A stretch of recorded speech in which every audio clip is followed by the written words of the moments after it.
প্রেরণা আল্লাহ জাতে পাকের নূর স্বীকার করতে হবে, নবীর মধ্যে আল্লাহ স্বীকার করতে হবে, আহলে বাইত ঈমান স্বীকার করতে হবে। ধরো কোন কিতাবে আছে আহলে বাইত ঈমান স্বীকার করতে কিতাব লাগে না, যে কিতাব চায় দলিল চায় কেউ কাফের, সে কিতাব পড়ে ঈমান আনলেও ঈমান হবে না। যেদিন পশ্চিম থেকে সূর্য উঠবে বহুত লোক ঈমান নিয়ে আসবে, বহুত কলমা পড়ে ফেলবে, আল্লাহ তখন কিন্তু গ্রহণ হবে না। এভাবে ঈমান দলিল বিরোধী, ঈমান ইউমিনুনা বিল গায়েব। আর আহলে বাইত আলাইহিস সালামকে বিশ্বাস করার জন্য, ভালোবাসার জন্য, ঈমান বোঝার জন্য গায়েবও লাগে না।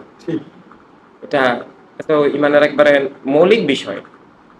আহলে বাইতকে নবী থেকে যে আলাদা করে দেখে সেও কাফের, আহলে বাইত নবী থেকে বিচ্ছিন্ন করে যে দেখে, আলাদা করে দেখে, আলাদা ব্যক্তি করে দেখে আলাদা, আহলে বাইতকে মানুষ বললেও সে কাফের হবে। মাফাতেমাকে কেউ মানুষ বললেও কাফের হবে, মেয়ে বললেও কাফের হবে, নারী বললেও কাফের হবে।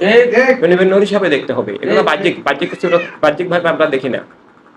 উম্মাতুল মুমিনিন নবীর নূর,